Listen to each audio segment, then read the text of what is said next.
Olá, boa tarde, seja muito bem-vindo ao BMC Stock. Eu sou Isabela Takaki e eu e Hanna Beltrão estaremos juntas nas próximas horas com as principais informações do mercado financeiro no meio do dia. Então agora confira os destaques do programa de hoje.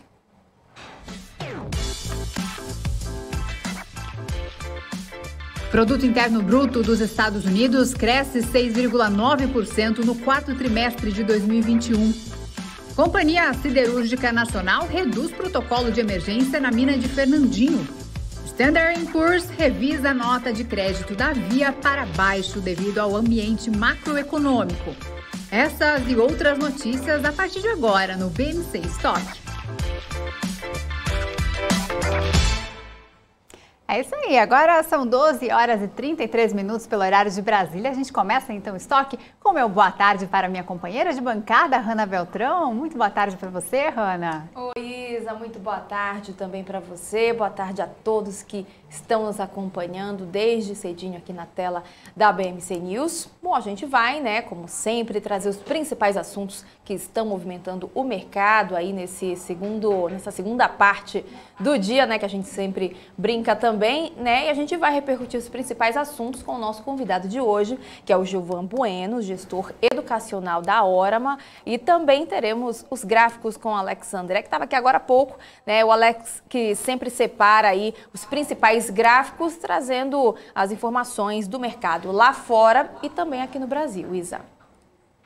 É isso aí, então a gente começa com os números do mercado financeiro, o Bovespa aí que opera em alta neste momento, nessa quinta-feira, apesar do clima negativo nos mercados externos, após o Banco Central dos Estados Unidos, o Federal Reserve, alertar ontem que deve aumentar as taxas de juros do país em breve. Porém, aqui o Bovespa opera em alta de 0,98%, operando a 112.381 pontos. Lembrando que chegou à mínima de 111.302 pontos e a máxima bateu aí 112.920 pontos, quase os 113 mil pontos, né? Então vamos aqui com as maiores altas do dia. Temos o Banco Inter com 7,64% de valorização, Local Web com 7,30% de alta, Magazine Luiza com 6,22% de alta, Bpan com 5,61%, Grupo Soma, aí junto com as varejistas do vestuário com 4,70% de alta, Bepac 70% também, Via 4,60%, temos notícias também daqui a pouquinho sobre a Via, Gol com 4,32% de alta, Alpa 4 com 33,99% de alta. Essas são algumas altas do dia. Agora a gente vai para as baixas, que são poucas ali no lado esquerdo do mapa, do nosso mapa do calor. Isso saiu aqui, eu vou colocar a variação por volume para a gente conseguir enxergar melhor, porque são poucas baixas do dia. Temos a GNDI com queda de 5,31% aí dominando, Vale 3 com 0,07%, quase estável de queda, Hapvida com 5,18% de queda, Raio com 0,06% de queda. Então, esses são alguns números do mercado financeiro deste momento. E agora a Hanna vai mostrar os números internacionais, né, Hanna? É isso aí, Isa. Vamos recapitular como é que fecharam as bolsas lá na Ásia, ver também como é que está o cenário na Europa e nos Estados Unidos. Eu começo aqui então, né, acabei de atualizar. Começo então falando de Hang Seng, que fechou numa queda de 1,99%. Na sequência, Xangai também seguiu aí caindo 1,79% também. E Nikkei, lá no Japão, uma queda um pouco mais acentuada, caiu por lá 3,11%. Já em relação às bolsas lá na Europa, eu começo falando de DAX na Alemanha, que opera agora numa alta de 0,6%. FTSE no Reino Unido, 1,04% de alta. CAC na França, 0,21% de ganhos. E o índice Eurostoxx sobe 0,04%. Está tímido ainda, então, o índice Eurostoxx. Já em relação às bolsas lá nos Estados Unidos, elas estão no positivo nesse momento. Dow Jones agora sobe 0,93%, S&P 500 0,33% de alta e Nasdaq está também com uma alta de 0,37%. Vamos ver então como é que está o dólar, né? Antes da gente olhar como é que está o petróleo, o dólar agora está recuando 0,65% e ele está agora na casa dos R$ R$1,39, perdeu então esses 40 centavos aí que a gente vem falando durante toda a semana.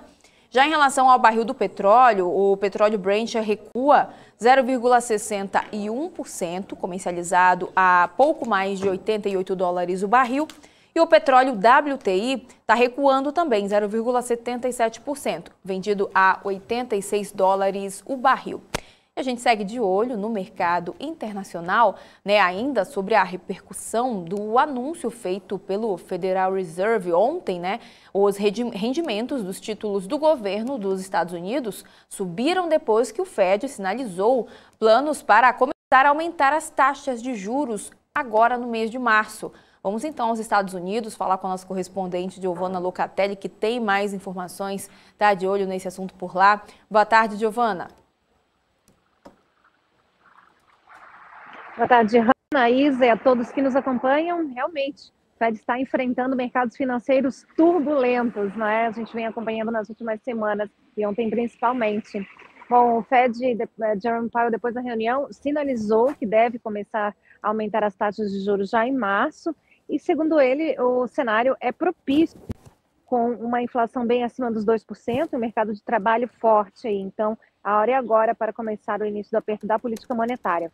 O presidente do Fed, Jerome Powell, disse que as compras de ativos também devem ser interrompidas em março e o Banco Central divulgou um documento descrevendo princípios para começar a reduzir significativamente títulos em seu balanço, sem indicar ainda um prazo específico. O comitê observou ainda que a compra mensal de títulos do Banco Central deve seguir em apenas $30 bilhões em fevereiro, indicando que o programa deve terminar em março também, enquanto as taxas aumentam. Não houve indicações específicas de quando o Fed começa a reduzir as participações em títulos, que incharam seu balanço aí em $9 trilhões. Em um movimento que não surpreendeu, o grupo de formulação política do Fed disse que um aumento de 0,25 percentual em sua taxa básica de juros de curto prazo provavelmente está próximo. O presidente Jerome Powell acrescentou ainda que o Fed pode seguir um caminho mais agressivo e disse que pode haver ajustes nesta caminhada, nesse período de trabalho. Ele disse também que existe bastante espaço para aumentar as taxas de juros sem ameaçar o mercado do trabalho, que é o foco. Os mercados aguardavam ansiosamente pela decisão do Fed e reagiu muito rapidamente à fala de Powell, depois de subir fortemente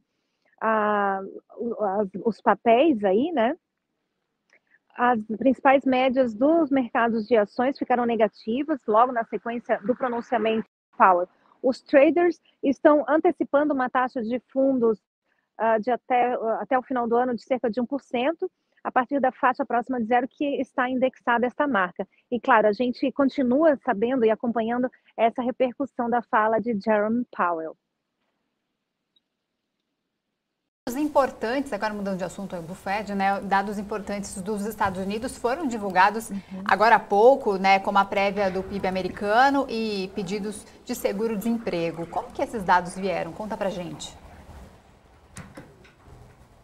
Sim, agenda econômica forte aqui, Isa, e esses dados acabaram de sair e a gente traz aqui para o nosso telespectador. O PIB dos Estados Unidos cresceu 6,9% no quarto trimestre, conforme dados preliminares. Novas encomendas de bens duráveis nos Estados Unidos caem 0,9% em dezembro em relação a novembro para 267,6 bilhões de dólares. A expectativa do mercado era de queda de 0,5 ponto mês. Bom, sobre os pedidos de auxílio-desemprego, somaram 260 mil aqui nos Estados Unidos, ante uma comparação da semana anterior de 290 mil, conforme dados revisados. Com vocês, meninas. Obrigada pelas informações, Giovana Locatelli, direto dos Estados Unidos. Bom trabalho, bom dia para você, Giovana. Obrigada. Até mais. Bom, agora a gente fala da agência de classificação de risco, Standard & Poor's, que reduziu a nota de crédito da via de BRAA para BRAA- devido aí à deterioração do cenário macroeconômico brasileiro. De acordo com a agência de classificação, o aumento da taxa de juros, a inflação e o desemprego podem aí impactar negativamente a rentabilidade, a alavancagem e geração de caixa da companhia. A ASP estima ainda uma margem aí em torno de 7,5% a 8% para a Via neste ano. E apesar disso, a agência manteve o status de grau de investimento da empresa, que significa aí uma nota dada para empresas com capacidade muito forte de honrar compromissos financeiros, apesar desse rebaixamento da nota. E ainda falando em Via, a Hanna Beltrão vai dar uma olhadinha para a gente como estão as ações da Via neste momento, né, no mapa do calor, Hanna. Vamos olhar então, Isa, até separei aqui para a gente dar uma olhada, que Via está subindo agora 5,06%, né, tá com papel aí cotado a R$ 4,57, e a gente vê que Via, lá em meados de junho do ano passado, engatou uma queda, né, tentou ainda recuperar aqui no mês de novembro, no dia 10 de novembro, subiu um pouquinho, mas segue caindo, né, e desde o dia 15 agora de janeiro, tá tomando um fôlego novamente, tá subindo um pouquinho mais o papel, a gente vai monitorando e também vamos dar uma olhada, aproveitar, Isa, para dar uma olhada aqui no setor, né, para a gente ver aqui como é que tá o setor já de varejo. A gente vê que está bem dividido, né? Via está aqui na nossa ala verdinha, está subindo 5,06%. Depois tem C&A também subindo 7,82%. Magazine Luiza 6,96%, virou para 7% agora. Grupo Soma sobe mais de 4% também, assim como Guararapes está subindo, a Mar 3, né, o ticker aí da Lojas Marisa está subindo também. Lame 4, Lojas Renner, e aqui na nossa, elas estão subindo. Já em relação às quedas, tem Arezzo recuando 3,69%, Pets 2,17% de queda, Amer 3 recuando também e a Laide também está recuando nesse momento, Isa. Bom, pelo jeito, então, essa notícia ainda não impactou nas ações da Via, né? E agora a gente fala, então, da CSN, a Companhia de Siderurgia Nacional, que atualizou o protocolo de emergência da barragem B2, localizada em Rio Acima, Minas Gerais, na mina de Fernandinho, para o nível 1. Os reparos de contenção feitos aí devido às fortes chuvas foram concluídos e espera, então, retornar ao nível 0 em breve. Então, depois dessas notícias, Hanna, vamos ver como estão os papéis da CSN. O que você tem aí pra gente? Vamos separar, já separei também aqui. A gente consegue, então, dar uma olhada, Isa, que o papel agora também está numa alta de 1,15%. Está aí sendo comercializado a R$ 26,30. Né? Abriu o pregão aí a R$ 26,33. A gente vai monitorando, né, trazendo os números aqui. Mesma coisa, a CSN veio de uma queda forte lá no comecinho de agosto para cá, chegou numa mínima aqui, né, onde o papel lá em novembro, na verdade é 16, 17 de novembro, o papel chegou a ser comercializado a R$ 19,58 e foi subindo aí, foi tomando fôlego, fechou aí na casa dos R$ 26,33 ontem, agora está nos R$ 26,30. Agora a gente aproveita então para dar uma olhada aqui para a gente ver como é que está o setor, né, para a gente ver então como é que, né, daqui a pouquinho a gente mostra como é que está o setor. Vamos para o setor aéreo, então, agora. A gente vai para o setor aéreo porque eu tenho uma notícia aqui. É uma reportagem da Latam, que rejeitou totalmente a oferta da Azul de comprar a operadora, que está em processo de recuperação judicial. Os detalhes, então, você confere agora na reportagem. A avaliação da Azul, acima como dos credores da Latam, é de que o plano apresentado pela companhia seria mais benéfico aos credores do que o apresentado pela Latam. A Azul informou que o acordo elaborado em um documento no dia 11 de novembro avalia a Latam em 13 bilhões de dólares e forneceria mais aos credores do que a atual proposta que está prestes a buscar aprovação no tribunal. Já a Latam disse que a oferta da Azul carecia de mais detalhes críticos, como a maneira que o negócio seria executado, quanto tempo levaria e se poderia ser aprovado pelos reguladores, bem como o suporte necessário dos credores. Na avaliação da Azul, o plano de reestruturação apresentado pela Latam seria ilegal perante a legislação norte-americana. Isso porque, entre os pontos destacados para justificar a tal ilegalidade, eles apontam que a proposta da Latam privilegia os acionistas. A Latam preferiu não comentar sobre o assunto. Bom, já vamos então direto, né, para o nosso mapa do calor aqui para a gente ver como é que estão as empresas do setor aéreo nesse momento, em tempo real aqui no nosso Profit Pro da Nelogica. Gol agora sobe 4,43% e Azul também está aqui numa alta de 3,07%, Isa. Então agora vamos mudar um pouquinho de setor, vamos para o setor de varejo, vestuário, né? A Arezzo informou hoje que aprovou a realização de oferta pública de distribuição primária de ações ordinárias. O follow-on será então inicialmente de 7,5 milhões de ações, com a possibilidade aí de adicionar 2.625.000 de papéis da companhia. O preço por ação será fixado apenas após aí o processo de book building. Assim, então, a Arezzo poderá levantar até 829.300.000 reais, considerando aí o fechamento de ontem, quando o ativo da companhia encerrou o pregão cotado a R$ 81,91. E o coordenador líder da operação será o Banco Itaú BBA. Lembrando que a gente já deu essa notícia em relação, não essa notícia, mas a gente falou sobre a compra da Arezzo da Carol Bassi, né, que foi concluída ontem, influenciando nas ações, e hoje, então, esse anúncio da Arezzo informando a realização de follow-on.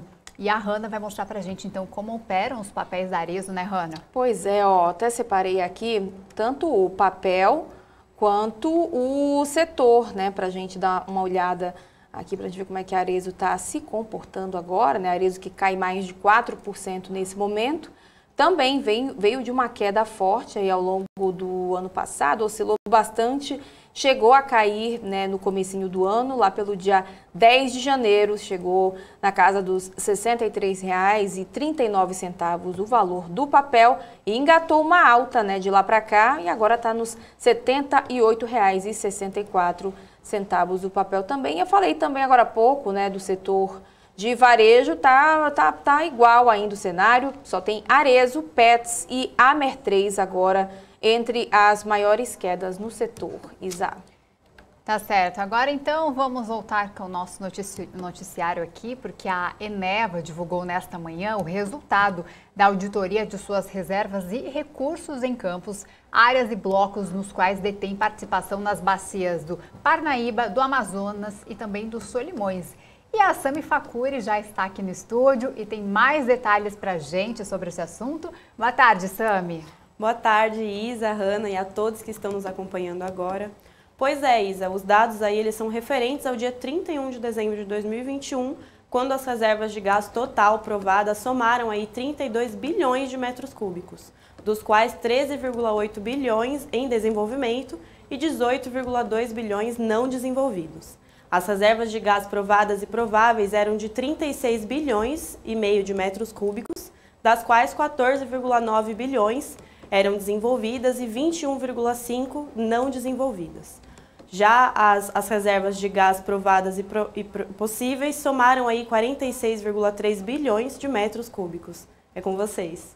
Pois é, e Sami, falando agora do setor, né, bancário, o Itaú Unibanco se tornou o único representante brasileiro na lista das 500 marcas mais valiosas do mundo. Isso de acordo com o ranking anual da consultoria internacional de marcas Brand Finance. Queria que você explicasse melhor para a gente. Isso mesmo, Hanna. No ranking do relatório deste ano, o banco ganhou 53 posições em relação ao relatório do ano passado e está aí na posição de número 335. Deixa eu ver mais detalhes aqui. Pois é, esse número aí, ele fala sobre a marca mais valiosa do planeta. Em 2021, além do Itaú, o Banco do Brasil também figurava no ranking na posição 82 e agora ele ficou, infelizmente, fora da lista. Para compilar também esse ranking, o Brand Finance considera aí o reconhecimento das marcas, a sua importância e a reputação junto à sociedade. O boca a boca, ou seja, o quanto a marca tem de engajamento espontâneo junto ao público sem a necessidade de propaganda, também foi levado em conta aí pela consultoria. A marca mais valiosa do mundo continua sendo a Apple, que já ocupava aí a liderança do ranking no ano passado e tem o valor de 355 bilhões de reais, Ana. Obrigada, Sami. Obrigada, Sami, pelas informações. Também o Facuri diariamente aqui com a gente, trazendo mais notícias do mercado financeiro. Bom, e agora é hora da gente conferir quem está no nosso chat, participando ao vivo aqui da BMC Stock. Vamos ver, então, vamos dar uma boa tarde, Hanna, para o pessoal que já está aqui com a gente. José Walter Silva dando boa tarde para a gente. Olha, chamando a gente de musa. Boa tarde, meninas musas da BMC News. Muito obrigada. O time de mulheres aqui tá bem servido aqui. Mulherada bem bonita. Bruno Silva também dando boa tarde. Vinícius Gabriel.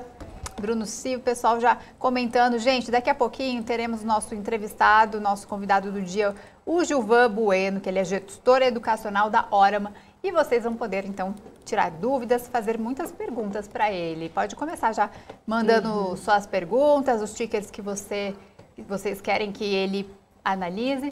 Ó, vamos só rapidinho aqui ressaltar, o Leandro mandou aqui, né, que ele acabou ficando, né, ele fala que ele acompanha a gente desde o comecinho aqui do canal e que tá aqui ressaltando, né, essa mudança. Não precisa se preocupar não, Leandro, nossos administradores até comentaram aqui que não precisam se preocupar, né, em clicar em algum link. Acabou o link lá do News, ele já redireciona automaticamente, então pode ficar tranquilo. De BMC News, parecendo que não vai ter mais nada, pode esperar que vai automaticamente direcionar já para o BMC Stock, então não se desesperem. Rui das Neves aqui, dando boa tarde, Eduardo Almeida, açaí com farofa. Olá, apresentadoras, tragam Morales e deixem ele aí no meio de vocês. Ele é um palhaço, né? Mesmo se ele não fizer nada, porque ele é engraçado, gente, ele é engraçado mesmo. Pois é. A gente vai mandar, a gente vai copiar e colar para ele essa mensagem. Bora ver se ele aparece aqui algum dia. Ele vai adorar, ele vive aparecendo, é que vocês não estão vendo. No finalzinho, né, Isa? A gente fica assim, aqui, super sérias aqui, terminando de ver o mapa do calor, ele fica fazendo careta. Ele fica fazendo palhaçada, gente. É isso. Dá um minuto de paz. Bom, quem mais já está por aqui? O Guilherme Fux também, o Rico, o Éder Pardim. Então já temos nosso entrevistado, o Gilvan, já está ok aqui. Vamos chamá-lo então. Gilvan Bueno, nosso entrevistado do dia, ele que é gestor educacional da Orama. Olá, muito boa tarde, muito obrigada pela sua presença virtualmente, né? Obrigada por participar aqui com a gente do BMC Stock, é uma honra receber novamente você. Bom, e o nosso papo hoje é sobre oportunidades, ideias, insights de investimentos, aproveitando aí as tendências, as notícias que movimentam o mercado. Gilvan, então vamos começar falando aí da reunião do Fed de ontem, né? Ainda é um assunto que está muito quente, da aceleração do aumento dos juros americanos. Esse movimento gera mais volatilidade? Qual tipo de investimento é indicado, então, para este momento? Primeiro, cumprimentar você, Isabela, seja muito bem-vinda. A primeira oportunidade que eu tenho de conversar com você, está na companhia de... É verdade, obrigada. Primeira vez. Queria dizer que o Morales, ele ficava perturbando e pagou o preço, né? Então, tá super certo. Muito bom. Ele está acompanhando a gente, ele não é bobo nem nada. Com certeza. Tudo bem, Hanna? Bom te ver. Tudo bom, Gilvan, tudo bem. Ó, primeira vez o Gilvan aqui, que não está eu e o Daniel atazanando aqui. Agora são as mulheres do mercado aqui no estoque, dominando o mercado financeiro. O Daniel, que lute lá no marketing.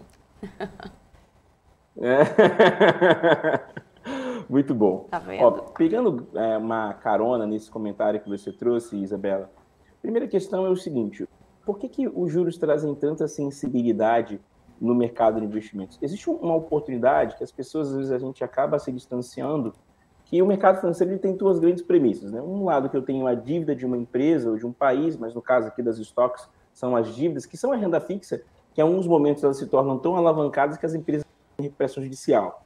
E de um outro lado você tem aqui a emissão de ações, que basicamente depende desse termômetro idealizado da renda fixa, que é, ou seja, a empresa capta recurso e leva esse recurso para aqui, para a área de renda variável, de uma maneira onde ele investe em ativos para aumentar o crescimento. Quem a gente tem de exemplo para isso são as ações da Apple, que bateram ali algo em torno de 3 trilhões de reais, ou seja, a Apple em algum momento fez uma captação de recurso ou usou as suas ações para fazer aquisição. No caso, esse exemplo emblemático, os juros americanos subindo, ele torna o endividamento, o preço do dinheiro mais caro. E aí a gente enxerga, por exemplo, imposição consumidores de capital, ou seja, que consomem muito dinheiro para o crescimento, precisando, né, basicamente de mais dinheiro. Só que o dinheiro agora está mais caro, isso penaliza bastante. E essa reunião do Fed, todo mundo ficou muito assustado, mas ela mostrou o seguinte, um Fed cauteloso, porque o Fed vai fazer um que ele nunca fez antes, que é reduzir, reduzir essa quantidade de injeção de dinheiro na economia, que é o tapering. Só em 2020 ele fez uma emissão de mais de 40%, e esse tapering tem que sair. É aquela velha história, vamos retirar os homens ali, a obra do lugar. Então, para a volatilidade, muito, né? Até o Alexandre Cabral, acredito que ele tenha um conteúdo educacional sobre isso. Ele é um grande especialista, eu sou aluno do Alexandre Cabral há mais de 10 anos, quando ele foi na instituição que eu trabalhava, que é a ideia de utilizar os derivativos, né? Mas não como todo mundo utiliza, mas sim como instrumentos de proteção, que são os hedges. Então, aqui na BMC a gente tem diversos especialistas que falam sobre isso, e o investidor que está começando, lembrando sempre que você tem que ter um perfil de investidor, de conservador, moderado, arrojado, é o beabá do mercado, mas em ambiente de volatilidade, a gente sabe que as opções ganham valor, sabe, Hanna e Isabela? E o ponto aqui é o seguinte, por que isso? Existe o VIX, né, que é o índice do medo, que o Alex sempre fala aqui, nos momentos com você, Hanna e Isabela, e o VIX está num termômetro mais alto. Então, toda vez que a volatilidade aumenta, a precificação, né, o método de shows in back das opções acaba aumentando o preço dela. E aí você usa muito, mais uma vez, sempre redeado, nada de venda descoberto, comprar seco, esperando subir. A BMC é um canal sério que fala de investimento sustentável, porque as opções a seco perdem valor a todo dia. Hanna, se você mais 10 segundinhos, as opções, elas perdem dinheiro diariamente. Se quem usa opções a seco, está jogando estatisticamente contra a sua probabilidade. Porque você ali não tem uma estrutura. Ou você compra consciente disso, ou você basicamente escolhe o caminho perdedor. Uhum.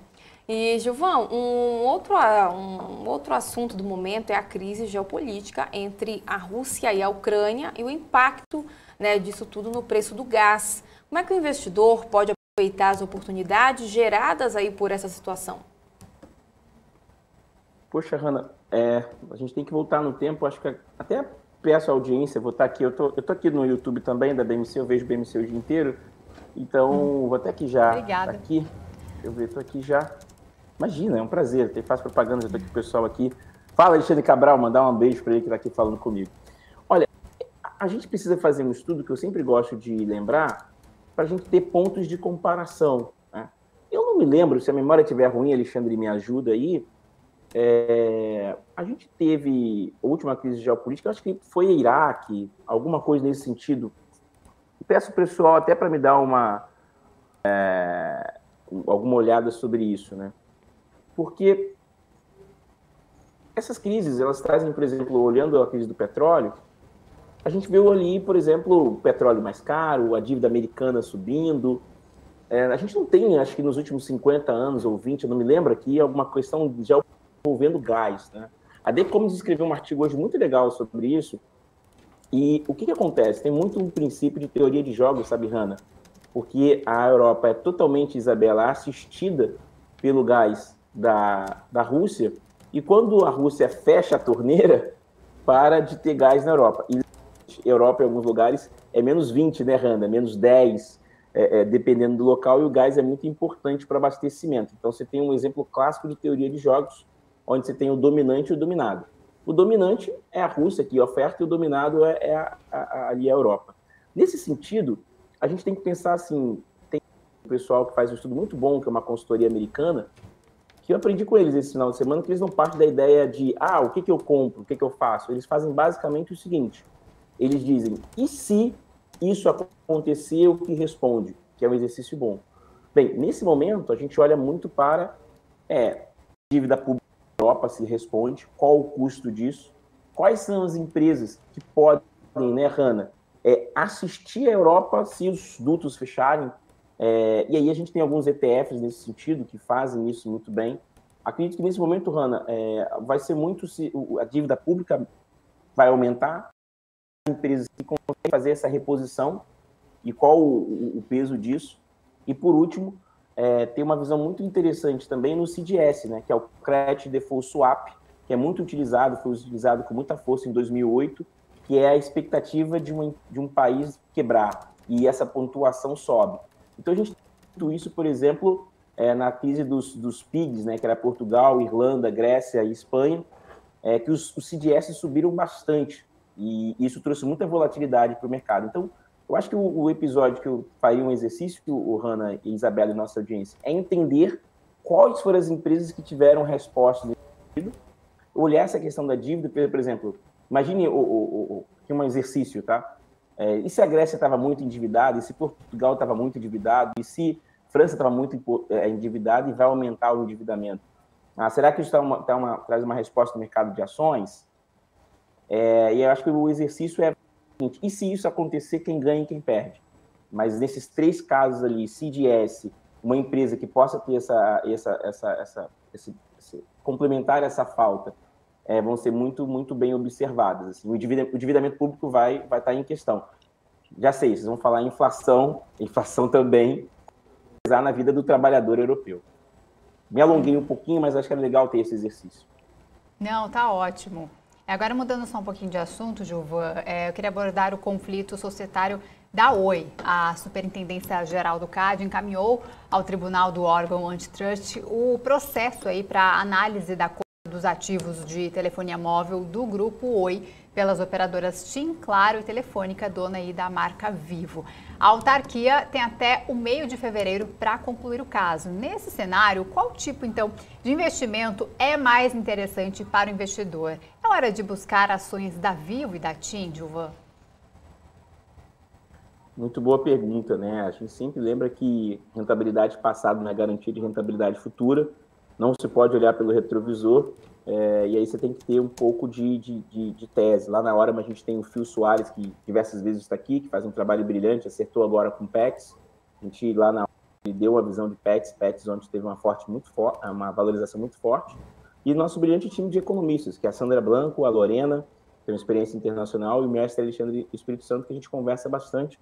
Eles anunciam bastante de relatórios, tá? Nesse sentido aí, a Oi, a gente tem que lembrar que ela é a primeira, a segunda maior história de recuperação judicial do Brasil. E foi muito emblemática, foi de 67 bilhões ou 60 bilhões, a memória pode me entregar uma peça, mas ela mostra que ela tem muitas repercussões, tudo hora isso volta. A gente, há 2 anos atrás, não sei se vocês lembram, acho que 1 ano e meio atrás, nós falamos que Oi era algo em torno de 60, 50 centavos, todo mundo tinha uma expectativa que ela ia capturar essa sinergia, mas ela acabou não capturando e vendendo uma parte dos seus ativos. E a gente tem que olhar e entender o seguinte: essas empresas que estão sendo envolvidas nessa negociação, quais são os diferenciais competitivos que elas possuem? E, em caso de forte desvalorização, se elas mostram uma oportunidade, respeitando sempre o perfil de investidor de cada um, e sempre não recomendamos investimentos, mas sim entender, como é que é o retorno on equity da Vivo nessa desvalorização que possa acontecer? Será que quanto é o lucro por ação dessa questão toda? Será que quanto é o dividendo yield da Vivo? A gente já antecipa, né, umas grandes empresas pagadoras de dividendo. E sempre lembrar no último, né, que crises são oportunidades. Então, nessa disputa, o investidor que acaba se distanciando de TIM e Vivo por não entender tão bem, com certeza vai ter uma pessoa que vai achar isso e enxergar oportunidades invisíveis para esse tipo de negócio, porque hoje sempre vai estar envolvida, porque é uma empresa com recuperação judicial muito forte para a história do país, e que essas empresas TIM e Vivo têm uma gestão, um fluxo de caixa, ativos, né, como 5G, que geram muito valor. Então, o investidor aqui ele tem que separar o joio do trigo, fugir do pensamento de primeiro nível, não partir do efeito manada, de acompanhar o que todo mundo está fazendo e falar assim, poxa, se isso tudo não acontecer e o mercado, como diz o Warren Buffett, for um ser depreciado e um ser depressivo e vender uma coisa boa, muito barata, o que eu faço? Você tem que estudar, ver isso tudo, falar aqui com os nossos analistas da hora, seguir os calls do Phil, mas enxergar que tem talvez uma coisa invisível que não vai participar de nada disso. Então, é a visão, tipo, se distanciar da manada, ver se tem um ativo com algumas variáveis construtivas de longo prazo e se direcionar para isso se estiver de acordo com o seu perfil de investidor. Uhum. E um outro assunto também que a gente vem falando bastante é a crise mundial de abastecimento por causa da falta de semicondutores. Tem algum tipo de produto que o investidor deve ficar de olho para aproveitar a oportunidade? Muito bom, Hanna. Olha, esse é um estudo bom, né, Isa, e toda a nossa audiência, porque 22% do PIB mundial depende de semicondutores. Essa eu não sabia outro dia numa leitura, ou seja, de todo o PIB mundial, ele passa pela ideia de semicondutores.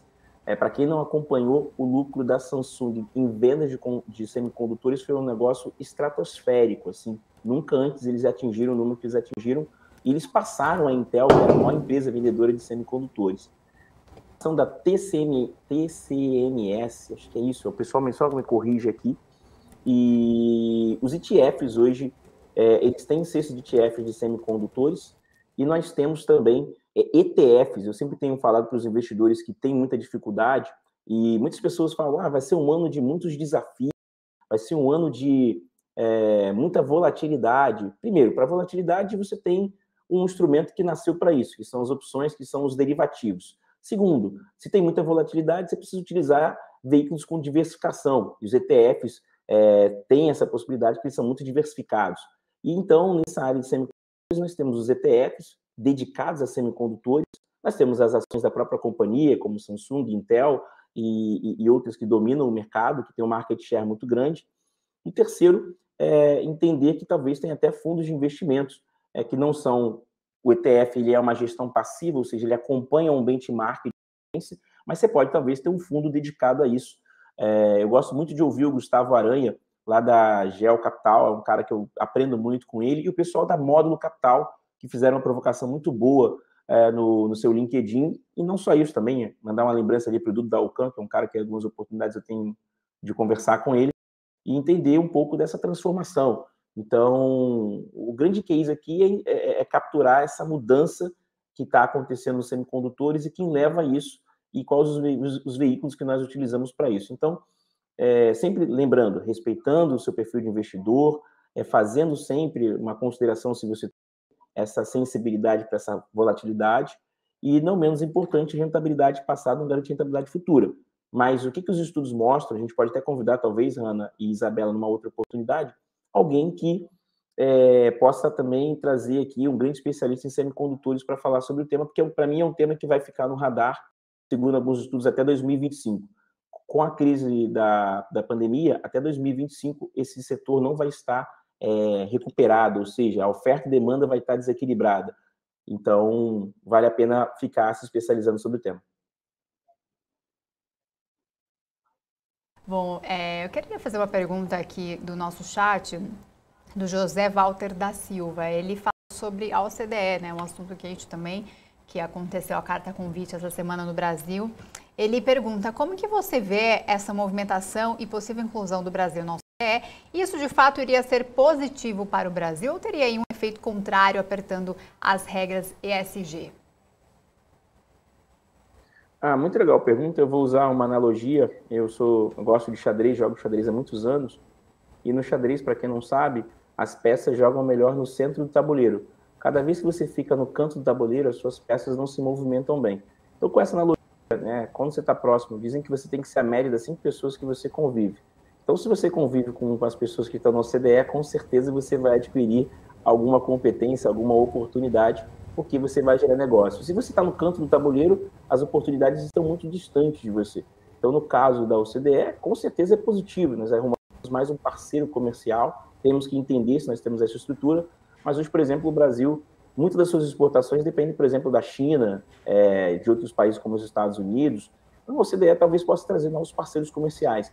Eu sempre gosto de lembrar o Jim O'Neill, que cunhou o termo dos BRICS, né, Brasil, Rússia, Índia e China, que fez uma coisa surreal, fez um estudo muito bom que acabou não se concretizando, mas que mostra a importância de parcerias comerciais. Então, sim, pode acontecer. O tema ESG, eu bebo de uma fonte que é o Fábio Aperovics, lá da Fama, que é um cara que eu gosto pra caramba. Fábio, um abraço para você, com certeza ele está aí assistindo.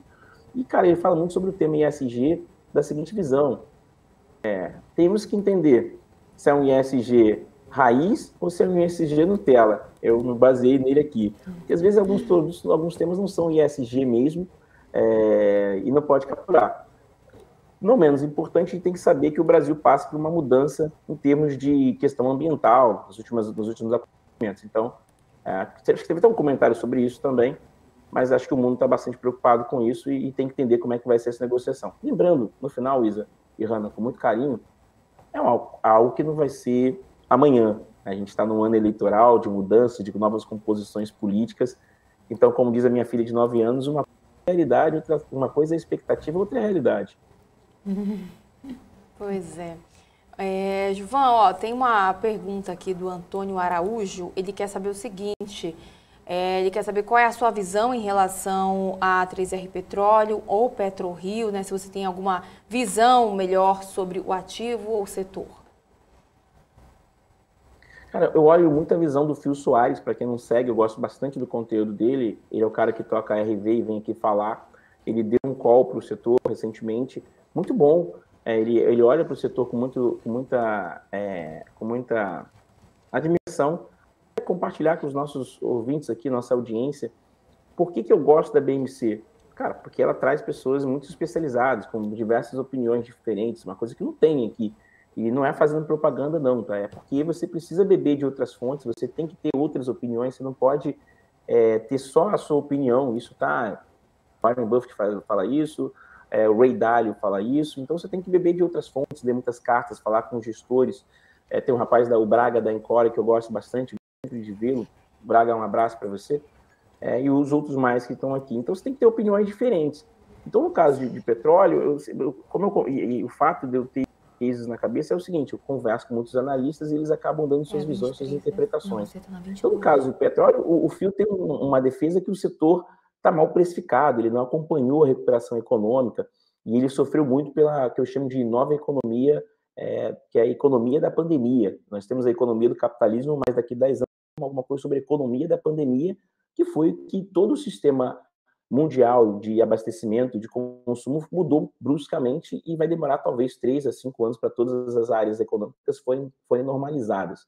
Então, o petróleo sofreu muito com isso, essa é a tese do Phil e a tese que eu me baseio. Ou seja, é um setor que pode ser porque sofreu muito na economia da pandemia, ainda não conseguiu capturar isso. Perceba que, por exemplo, aqui no Brasil, só uma coisa interessante, quando a gente olha para a inflação, e tem muitos estudos que falam sobre isso, o próprio Warren Buffett fala o seguinte: como eu consigo capturar a alta da inflação? Se eu comprar um título público, com muito respeito, ele vai me dar o IPCA. O IPCA, nós sabemos que ele é uma composição de 300 itens, né? E ele não é a inflação dos alimentos, né? Só a inflação da gasolina foi 80%. A inflação dos alimentos, dependendo do alimento, foi entre 30% e 50%. Nesse sentido, como eu consigo capturar a alta dos preços dos alimentos, a alta do preço da gasolina? Basicamente, comprando as empresas que distribuem. É por isso que o mercado de ações é tão fantástico, tão bonito e tem tanta essa forma de você proteger o seu patrimônio de alguma forma. Por exemplo, quem fez essa pressão de comprar ativos que acompanham essa valorização, basicamente perceberam que o petróleo subiu 80%, a gasolina do consumidor final subiu 80%, e aqui eu não estou no mérito de se tem um erro de precificação dos entes que fazem, eu estou falando do preço da gasolina. Não quero entrar no mérito de tem ou não certeza. Mas o ponto é, se você compra uma empresa que vende isso, você captura isso no seu rendimento, no seu dividendo. Esse é o negócio chamado mercado de capitais, e é assim que funciona. Então, no caso, Petróleo e PetroRio conseguem muito, né, Hanna e Isabela, capturar isso. Então, é por isso que a gente gosta do mercado de ações. É simples, não quer dizer que é simples, mas é uma coisa que acontece. E o melhor instrumento para você utilizar isso são as empresas, porque conseguem capturar essas altas que acontecem.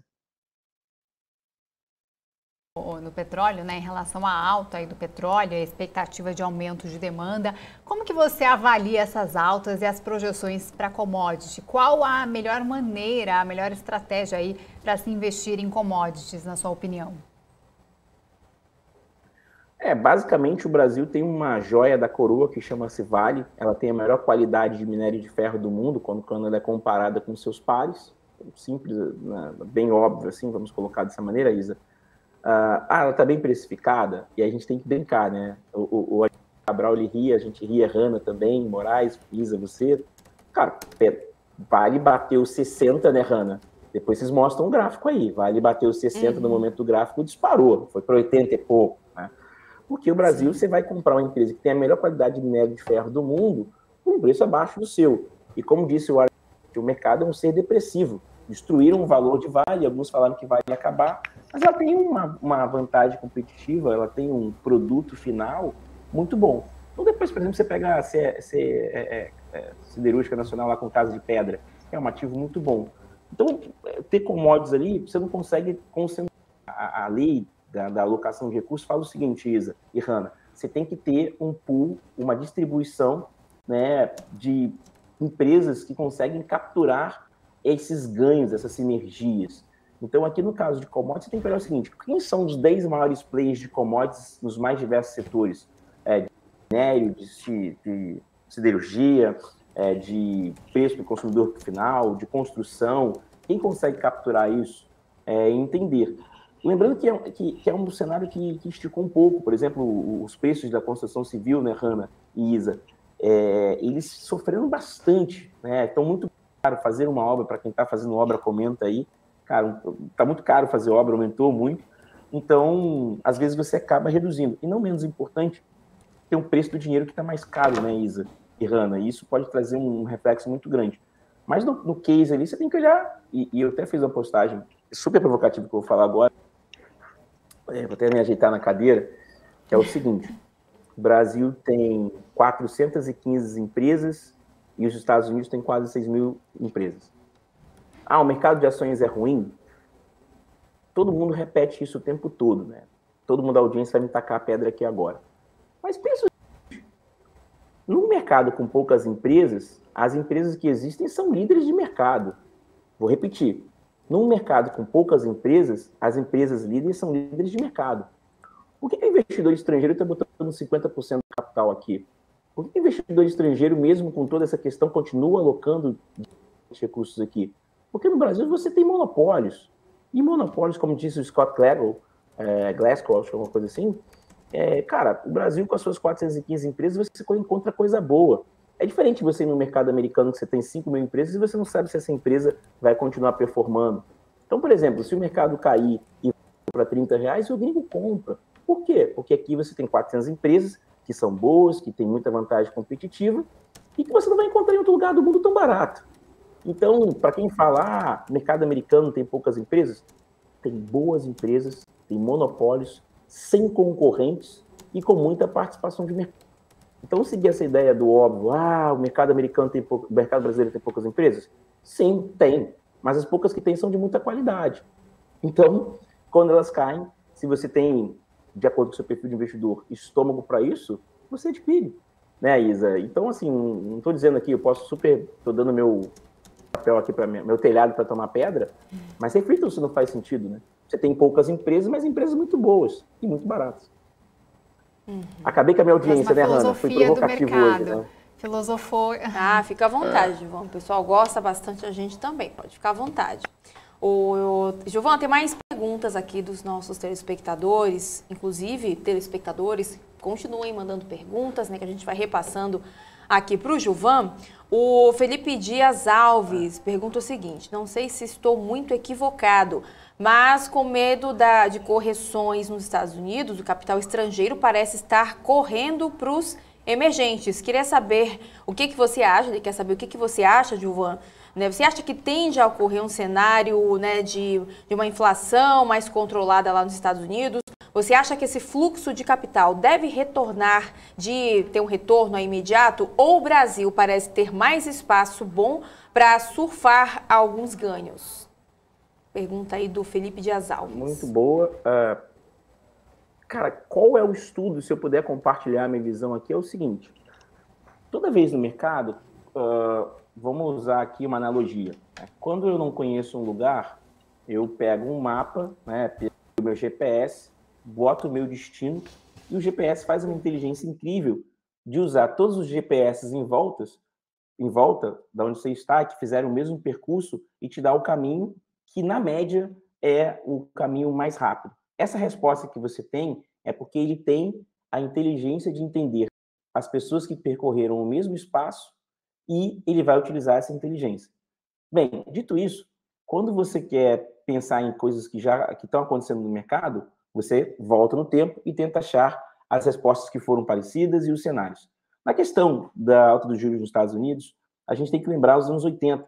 Paul Volcker, que era o presidente do Fed durante um bom período, ele para controlar a inflação, que curiosamente apanhou por causa da crise do petróleo, ele botou a taxa de juros dos Estados Unidos num patamar muito alto. Ele sofreu duras críticas, foi muito atacado, mas no final ele mostrou que ele estava certo. Controlar a inflação era o ponto mais importante. Na atualidade, o que a gente pode tirar desse exemplo do Paul Volcker vai ter aumento de taxa de juros? Sim. Só que a diferença do Paul Volcker para cá é a seguinte: naquela oportunidade, o Paul Volcker não tinha injetado muito dinheiro, que era o tapering, né? Ele tinha espaço para fazer isso, e agora ele não tem tanto espaço para fazer isso, porque o Paul Volcker podia fazer um movimento muito brusco de taxa de juros, porque ele não tinha uma emissão tão descontrolada. No atual momento, você tem uma emissão muito descontrolada. Naquele momento, lá em 80, os países emergentes foram duramente atrasados. 7 anos depois, o Brasil pediu bancarrota e alguns países também da América Latina pediram um default, que é o calote. Nesse caso aqui, o Brasil tem reservas, o Chile é um país com alguma estrutura, o México se tornou um grande parceiro, é um grande nome da América Latina. Então, nesse cenário aqui, você tem novos players que eles têm reserva de emergências para controlar. Nesse cenário, a gente não entende bem como vai ser a resposta. O que a gente tem ali é que está tendo um fluxo para os emergentes, pode acontecer porque, por exemplo, a Apple ali com 3 trilhões de valor de mercado, o Standard & Poor's, Dow Jones no valor muito alto, mas no final do dia, se você quer encontrar empresas bem administradas, com boa receita, com bom market share, com boa participação de mercado, com uma produtividade muito alta, você ainda vai encontrar no mercado americano, infelizmente. E os emergentes, eles têm um problema que, na minha visão, é muito parecido com os anos 80, que é o alto endividamento. Há uma péssima política fiscal, todos estão com uma péssima política fiscal, então eles podem sofrer mais porque a gente não tem uma ciência exata, mas o petróleo pode, o dólar pode ter alguma pressão para cima, vamos colocar assim. A gente não tem essa ciência exata, eu gosto sempre de falar. E se o dólar vier para cima, numa América Latina que está sofrendo por inflação, o mundo todo está sofrendo por inflação, qual o problema? É que a América Latina não tem poder de compra. O poder de compra da América Latina é muito baixo, ela não tem o poder de compra, por exemplo, da Europa ou dos Estados Unidos. Então, numa inflação, a Latina sofre mais porque ela gera mais miséria. Então, nesse caso, tem que ter uma preocupação, sim, com os emergentes, mas do ponto de vista inflacionário, se eles vão ter condições de aturar isso, e se eles vão fazer uma política fiscal responsável, porque sem política fiscal responsável, curiosamente, se alguém perguntar, ele não consegue fazer transferência de renda porque ele já está tão consumido. É uma interpretação diferente, mas eu vejo dessa maneira. Bom, vamos ver mais perguntas aqui dos nossos internautas. Deixa eu só pegar um carinho aqui. Claro. Deixa eu pegar um carinho aqui. Teve um rapaz que mandou a pergunta, acho muito legal, que ele falou o seguinte: qual a abertura que você joga no xadrez? Cara, o xadrez, para quem não sabe, é uma paixão, eu gosto muito. Eu queria muito responder ao Wagner. Cara, tem 2 tipos de abertura, né? Tem um peão, para quem joga de brancas, tem um peão do... Gente, BMC tá no nível muito master, dando aula de xadrez ao vivo aqui, né? Tem que... Nenhum programa da televisão... Pode ligar a TV e nenhum programa faz isso, né? Aula de xadrez aqui ao vivo. Tem lá o documentário da Netflix. Gente, vamos tentar ajudar a Netflix, as ações caíram mais de 40%, então a gente está aqui incentivando as pessoas. Mande um ROIT pra gente aqui depois e aguardem BMC na TV fechada. Mas, em linhas gerais, o xadrez, para quem joga de brancas, tem peão de dama e peão de rei, joga de cavalo, eu jogo de peão. E jogando de negras, eu jogo sempre abertura siciliana. Então, só para você saber aí, Wagner, é essa a minha ideia. Gente, desculpa, eu só queria responder para ele, que foi uma pergunta muito boa. Inclusive, pergunta do Wagner William, que mandou aqui, prestou atenção direitinho, está acompanhando a gente desde o comecinho aqui da entrevista, ele está de olho aqui, né? O pessoal mandou um monte de comentário, o pessoal deixou um monte de comentário, vamos né, saber, Isa? Quando eu começar a jogar xadrez... Já pede dica aí. Bom, tem aqui o Pede dicas, Isa. DMO, ele falou assim, é um comentário, né? Na verdade, ele pediu para verificar com você. Meu próximo alvo de FIBO é em 1,15. Confere novamente aí para mim, vê se eu tracei corretamente. Será que dá para responder? Cara, a gente tem assim, eu sempre gosto de falar que a gente tem especialistas. Lá na Orama a gente tem o Tominaga, que tem um canal chamado Orama Trader, que é muito bom. Tominaga, um abraço. Aqui da BMC, cara, tem um espaço que é a geometria, se eu não estou enganado, que é o finalzinho do dia, Hannah me corrige, acho que é a geometria, que é o nome do programa, que tem essa análise de gráficos. Acho super legal vocês se dedicarem a entender a programação da BMC, que é uma programação muito boa nesse sentido. Eu acho que é Geometria o nome do programa. E tem lá o Tominágua na hora, que faz esse trabalho de a gente poder traçar um Fibonacci. Eu adoraria traçar um Fibonacci para você, estou esperando passar esse efeito pandêmico. Você não sabe, não sei se você teve oportunidade, a BMC fica num lugar lindo, eu gosto de ir. Se eu tivesse aí no programa ao vivo, eu ia levantar e ia mostrar para você o Fibo, mas como eu estou do lado de cá, eu não consigo. Mas te recomendei 2 bons programas para você acompanhar. É isso mesmo, só reforçando, tem uma pergunta? Programa Geometria. Boa, viu? Conheça a programação, hein? Esse é nosso telespectador assíduo, né? Conhece todos os programas. Rafael Machado falando, Netflix subindo, o preço da assinatura vai perder cliente, logo as receitas diminuem. Não está valendo a pena aportar em Netflix, receitas mais ociosas. Se você quiser comentar também sobre essas ações. Cara, acho ótima a pergunta do Rafael. Acho que a gente aqui tem que ter um livro que todos vocês, algumas pessoas não têm acesso, que chama Estratégia do Oceano Azul. Estratégia do Oceano Azul, ele fala em ambientes que você não tem concorrentes, e Oceano Vermelho é um ambiente que você tem muitos concorrentes, que são os tubarões. Isso. Durante 7 anos, o Netflix teve Oceano Azul, ele não tinha concorrentes. Já fiz algumas apresentações nos treinamentos de vendas que eu realizo. Ele não tinha concorrente e ele conseguiu ter 200 milhões de assinantes. Tá? À medida que você não tem concorrentes, a sua receita, né, o seu retorno ao equity, a sua margem bruta, você faz muito caixa, você tem uma lucratividade por ação muito interessante, mas a partir do momento que você tem concorrentes, aí eu posso muito brincar com o setor de varejo brasileiro, você começa a ter suas margens exprimidas. Um detalhe chamou a atenção na pandemia, eu até postei isso no meu Twitter, vocês podem me seguir lá, que é o seguinte: Netflix entrou na pandemia, foi a empresa que mais, eu estou escrevendo um artigo sobre isso, que mais ganhou valor de mercado que mais cresceu na economia da pandemia. O que eu tenho falado muito, a minha tese é o seguinte: existe uma nova economia, que é a economia da pandemia. Eu insisto que todo mundo deveria se debruçar e entender. Economia da pandemia é uma economia que nós não conhecemos, e com certeza ela vai ser de base de estudo para daqui a alguns 20, 30, 40 anos, para a gente entender como os ativos se comportaram neste momento pandêmico. Nós não podemos desprezar que talvez, bate na madeira, isso venha a acontecer novamente. Então, dentro desse cenário, como é que foi a resposta que utilizou para isso? Então, você tem que ter isso na cabeça. E Netflix, ele surfou muito essa onda, tá? Ele entrou na pandemia, cresceu o número de assinantes, e todo mundo fazia Netflix. Você estava em pandemia, eu basicamente zerei o Netflix, não sei você, Hanna e Isabela, mas eu quase zerei o Netflix. A gente via assistindo todo, você tinha poucas opções. Nesse cenário, o que chamou a atenção foi que na pandemia a Disney enxergou uma oportunidade e ela colocou 100 milhões de assinantes em um ano. Então percebe o seguinte: o que a Netflix demorou talvez 4, 5 anos, a Disney criou isso em um ano. Já tem alguns estudos mostrando para que a Disney vai passar a Netflix em 2025 ou 2024, do jeito que ela está caminhando. Quando é dito, a gente tem que pensar o seguinte: tem mais concorrentes? Cara, tem mais concorrentes. A margem vai apertar? A margem vai apertar. E vou ter que gastar mais caixa para criar conteúdo? E vou ter que gastar mais caixa para criar conteúdo. Isso aconteceu? O último balanço mostrou que sim. A margem, a receita, a despesa operacional da Netflix foi muito maior quando comparado no passado. E aí, tem uma valorização, se você botar no Google aí, NFTL, acho que é isso, se o código não está enganado, você vai ver que ela cresceu nos últimos 10 anos, pode botar no Google, NFTL, acho que é isso.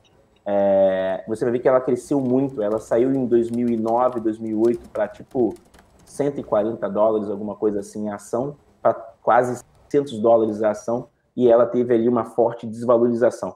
Então a empresa cresceu muito nos últimos anos. Para quem comprou ela e carregou ao longo do prazo, ainda tem uma lucratividade, mas é uma empresa que vai sofrer bastante por essa maior concorrência, mas é uma empresa que tem ali uma boa participação no mercado, mas que agora vai gastar a caixa. E o velhinho de Omaha, analisando os balanços, se ela continuar gastando o que gasta, talvez a vantagem competitiva dela vá embora. Talvez seja interessante enxergar uma empresa que esteja começando sobre isso. Eu gosto muito de ler as cartas da GEL e adoro a IP. O pessoal da IP que está aí nos assistindo escrever uma aula sobre isso, uma bíblia, analisando o case Netflix. E gosto muito da visão do pessoal da GEL, que é o meu amigo Aranha lá, e faz um trabalho impecável em ativos internacionais, é onde eu me debruço. Eles têm uma carta ótima, a última foi muito boa, e recomendo muito a leitura para entender essa mudança no streaming brasileiro e internacional. Perfeito. Ótima análise, Netflix. Só comentando aí, respondendo seu comentário aí, não zerei Netflix igual você. Fiquei mais no Disney. Tenho 3 filhos e ficaram mais vendo Disney do que Netflix. Quem sabe um dia, quando eles crescerem, consiga zerar Netflix. A Hannah tem mais uma pergunta de telespectador. O pessoal animou aqui, tá mandando pergunta. Agora o Anselmo Lessa, ele pergunta o seguinte: você acha que o petróleo chegará a $120 o barril, como alguns analistas estão estimando? Cara, vou fazer o exercício, vou colocar em prática o exercício que eu tenho, né? Quando foi que o barril de petróleo deu 120? Foi uma crise, né, no Oriente Médio, depois ali com uma crise de abastecimento, né? Foi dentro de uma crise, foi dentro de um conflito. Eu não me lembro quando foi esse conflito. Eu posso ter um probleminha aqui, mas acho que foi muito próximo de algum conflito que aconteceu na região. Ou a OPEP fez uma distribuição do barril. Ou seja, para ela bater 120, temperatura e pressão tem que acontecer. A gente tem em economia um termo, ceteris paribus, né? Tudo mais constante para isso. Então, acho que no caso aqui a gente tem que entender o Jim Collins, né? Para quem gosta de alguma leitura boa sobre o tema, ele fala que você tem que ter uma força explosiva que leve isso, né? O Michael Porter também fala isso, que te leve, que as condições estejam das mesma maneira ou não, ou próxima, para te levar para esse preço. Então, para eles, o motor de crescimento para ir para 120, basicamente tem que ser alguma de distribuição, né? Teoria de jogos, um efeito Ucrânia e Rússia, onde o seu abastecimento vai ser prejudicado, né? Então, se você vai ter essa questão prejudicada ali, isso vai mudar o preço. Mas se a oferta e a demanda continuar igual, onde você vai ter pressão para o preço ir para 120? Talvez um conflito geopolítico. Então, o preço ir para 120 tem que ter elementos que te joguem para lá. Esses elementos eles vão sair da oferta e da demanda, que pode acontecer por um conflito geopolítico, como foi da última vez, ou uma crise de abastecimento do lado aqui que depende do preço. Então, para ir para 120, na minha concepção, tem que ter essas variáveis, né? Alex, só para encerrar, então, o Alex já está por aqui, ele já está de olho nele aqui. Confundiu. Alex, um beijo. O Alex acabou de se posicionar aqui com a gente, daqui a pouquinho ele traz os gráficos. Era Gilvan.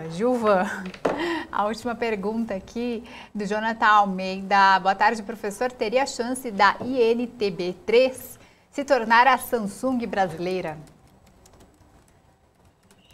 Olha, eu posso responder essa e uma outra que o Éder Bruno botou? Claro. Uma pergunta que está aí no feed. Só você trava nessa, que tem maior carinho. Primeiro, agradecer a audiência. Sempre lembrar para vocês que agora eu tenho lá o meu site, www.joãobani.com.br.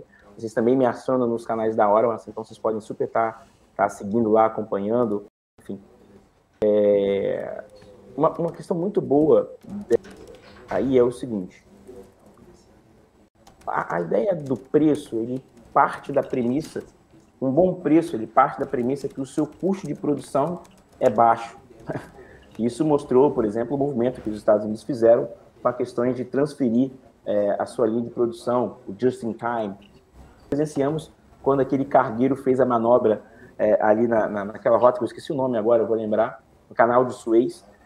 A gente viu que essa ideia, só voltar um step rapidamente. Um dado momento, quando o mundo percebeu que o custo de produção era alto, ele transferiu o seu custo de produção para outras localidades, né? Taiwan faz os semicondutores, a gente tem ali a Índia com as suas histórias.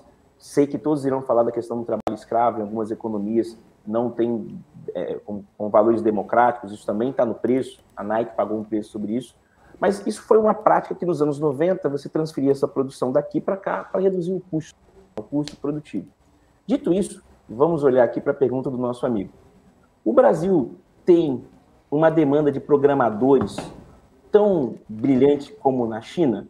Não, não temos. Nós temos uma deficiência. Então, para você, do outro lado, se você tem um filho, já que você tem 3, Isa, se eu não ouvi errado, bota seu filho para fazer programação, jogar Minecraft, para capturar manda um beijo lá para os seus filhos para capturar isso, porque o futuro vai estar muito envolvido com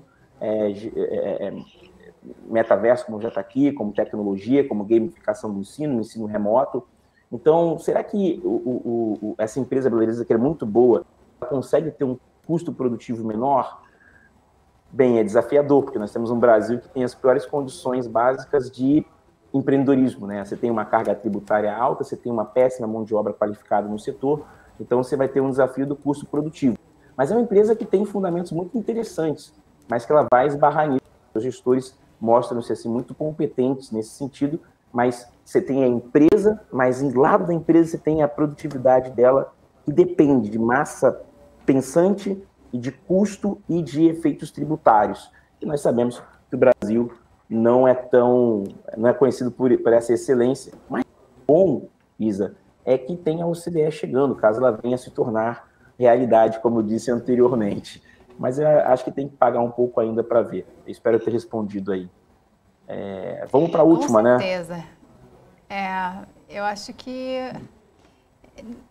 Eu acho que a gente conseguiu responder quase todas aqui. Nosso tempo já está até estourado. Nosso tempo já encerrou. Desculpa, muito obrigada, perdão. Gilvan Bueno. Imagina, foi ótimo. O pessoal está nada. elogiando muito aqui a sua performance. Aqui o pessoal falando, olha, ótima explicação, elogiar a inteligência aqui do convidado Gilvan. Parabéns, Gilvan. Obrigada pela participação mais uma vez aqui com a gente no BMC Stock. Para quem quiser mandar pergunta, vai lá no site, manda perguntinha para mim que eu respondo, eu mesmo respondo, vai nas redes sociais que eu respondo. Hanna sabe que eu sigo. Gente, a Hanna tem Twitter, tá? Vocês podem super ali acompanhar o Twitter bom. Isa também. Isa, foi um prazer, gente. Super obrigado. Desculpa ter estourado o tempo. Um beijo em todos vocês, todos os visionários. Até a próxima. Imagina, Gilvan. Seja bem-vindo. Tá ótimo. Sempre. Obrigada, Gilvan. Foi bem esclarecedor aqui. Todas as análises dele, Gilvan Bueno, que é gestor educacional da Orama. Então, vamos chamar o Alex André, que já está pronto aqui para falar dos gráficos do dia. Boa tarde, Alex. O que temos para hoje? Boa tarde, Isabela. Boa tarde, Hanna. Boa tarde a todo mundo que nos acompanha aqui no BMC Stock. Hoje a gente vai falar de diversos gráficos interessantes, né? Inclusive continuando a nossa leitura, né, que a gente veio falando da leitura macro, né, ao longo dessa semana. Tá? Então, o primeiro gráfico que a gente vai trazer aqui é um gráfico bem interessante que muita gente vem discutindo, né, em relação ao S&P 500 e alguns setores começam a ter grandes descontos. Né? E um deles de forma exagerada, né, que é o setor de biotecnologia nos Estados Unidos, tá? Ou seja, o setor de biotecnologia do S&P comparado, né, com a performance do próprio S&P. Né, a gente pega ali, né, a média dos últimos 252 dias. Né? Então, ou seja, se a gente olhar em relação desde 2001, né, a gente está vendo uma queda, né, em relação ao próprio índice de referência, né, de uma queda de quase, chegando ali a 60%, né, ou seja, uma queda, né, histórica, ou seja, um drawdown muito forte. E isso mostra também, até certa opinião dos principais analistas, já uma relação, né, de uma possível oportunidade nesses papéis. Claro que existe uma particularidade em cada um deles, mas o setor, né, como um todo foi bem penalizado aí nos últimos dias, principalmente nos últimos meses em relação ao aumento de juros. É uma leitura mais top-down do que bottom-up nessa tese, mas um ponto interessante que a gente mostra, né, ou seja, que alguns setores ficam totalmente descolados, né, tanto para cima quanto para baixo. Aqui no Brasil a gente observa, né, uma relação de descolamento, ou seja, porque o Brasil, né, teoricamente agora no começo do ano está subindo mais do que os Estados Unidos, né, porque no segundo semestre principalmente a gente ficou muito atrás da Bolsa Americana, né, então agora a gente começa ali ter o início de um catch-up, ou seja, um fechamento de gap, e esse setor, né, também pode ter daqui para frente, né, de acordo com alguns analistas, esse gráfico aqui é do JP Morgan, eles reiteram, tá, compra para esse setor, tá? Ou seja, claro, a gente tem que entender também quais são esses papéis, mas JP Morgan fica mais positivo, né, um pouco mais otimista em relação a esse setor de biotecnologia nos Estados Unidos, tá? Bom, aí a gente começa a entender um pouco dessa correção do índice e o peso, né, do índice ele vai mudando, né, tanto de tecnologia, né, tanto de outros setores, né? E a gente tem aqui tanto as FANGs, né, ou seja, as principais empresas, né, como Facebook, né, a Meta, Amazon, Apple, Microsoft e Google, chegou a bater mais de quase 29%, né, do índice do S&P, ou seja, o peso das principais ações, e agora está em torno de 23%, ou seja, à medida que o índice começa a corrigir, né, o peso, né, desse determinado setor que foi mais penalizado também diminui, né, ou seja, sobre o setor de tecnologia. À medida também que o setor se valoriza, o peso também ganha. É como qualquer carteira de investimento, né, o índice também tem essa metodologia. Né. Quando a gente pega aqui as 5 maiores empresas desde 2000, né, a gente vê ali a Microsoft, GE, enfim, a gente consegue observar as maiores, né, as 5 maiores, as 5 big names. chegou ali a bater mais de 18%, né, ali próximo dos anos 2000 e agora somente 8%. Né? Ou seja, a gente consegue observar que somente a Microsoft, de todos esses nomes aqui, que continuaram, né, entre as maiores companhias do mundo. Então a gente consegue observar, principalmente ali depois de 2013, né, 2014, esse descolamento muito forte ali, né, da Bolsa Americana. E mesmo com essa queda que a gente conseguiu observar agora no ano de 2022, né, foi logo aqui, ainda a queda é muito marginal, né, quando a gente olha o todo, né, ou seja, ao longo dos últimos anos. Tá? E ainda o peso, né, de tecnologia lá é muito forte. Então a gente viu uma queda ali, né, de 10%, 15% lá fora, mas ainda é muito aquém, né, ou seja, da performance relativa dos últimos anos. Né, o total return foi muito forte por lá. Tá? E quando a gente começa a colocar uma lupa nesse sentido, né, ou seja, eu observar por que os investidores, né, estão vendendo ações de tecnologia, comprando ações, né, de energia, por exemplo, a leitura top-down todo mundo sabe, né, praticamente, ou seja, a questão de juros, né, tapering, isso já está sendo muito meio discutido aqui. Mas o ponto, né, que traz ali uma determinância na parte do investidor apertar o botão e fazer esse investimento, esse gráfico ele traz um ponto bem interessante, né, ou seja, qual que é o retorno atribuído para cada setor aqui do S&P 500, né, a gente está falando aqui do ano de 2022, e o que contribuiu, né, em basis points, né, em relação ao próprio S&P. Né? Então, ou seja, o setor de energia foi o setor que mais se beneficiou, né? Trouxe um retorno para o índice, né, de 14%. Ah, mas por que o índice S&P 500 não se valorizou, o setor de energia subiu 14%? Porque o peso é menor, né? O peso 3%, né? Ou seja, praticamente o menor peso aqui do índice. Utilities, né? A partir de utilities até tecnologia, a gente está vendo ali uma queda que sai de 5% a 14%, né? Ou seja, o retorno, né, negativo desses setores do S&P 500, que contribui, né, para o S&P 500 cair na média ali em torno de 9% a 10%. Tá? Lembrando também que a gente tem diversos setores aqui como healthcare, né? Também a gente tem inclusive outros setores, né, como real estate e até a própria tecnologia, que a gente já comentou bastante, que contribui negativamente, que tem um maior peso. Tá? A gente também tem financials, né, que também contra-intuitivo, né, mas está aí com retorno negativo, né, a gente tem um retorno em torno de 3% a 4% negativo, e também o setor de materiais, que também se beneficiam, né, principalmente de materiais básicos. Né. Então, bom, pessoal, então esse principal ponto aqui é interessante, né, olhando aqui a contribuição, mesmo com esse ganho de 39, né, basis points aqui de energia, observamos uma queda de quase, né, um pouco mais de 900 basis points negativos, que contribui para uma queda de 9% do índice S&P 500. É isso que determina, ou seja, não o resultado que as companhias apuraram agora no quarto trimestre, mas o que pode acontecer daqui para frente. E o setor de energia, né, commodities como um todo, é uma tese muito forte que está sendo discutida aqui entre diversos convidados da BMC News, e isso que deve permear, inclusive, é a tese de Brasil, né, ou seja, que tem puxado principalmente o Ibovespa para cima, Petrobras e Vale, tá, na parte do investidor estrangeiro, que tem um fluxo muito grande. Bom, a gente falou de um ponto interessante em relação à Bolsa Americana, e a gente sempre não pode deixar de considerar, né, a curva de juros, né, lá fora, principalmente a expectativa, né, e aqui a gente tem a Treasury americana, né, ou seja, o pai de todos os títulos, né, ou seja, a Treasury de 10 anos, né, ou seja, a gente vê o yield, né, que chegou a bater ali próximo de 1,90, né, agora esse gráfico que a gente está falando aqui chegou a bater 1,87, e à medida que os rendimentos sobem, né, a Bolsa Americana cai, como aqui no Brasil, a gente vê ali principalmente, né, os vértices do DI, né, tanto os mais curtos quanto os mais longos, começam a subir.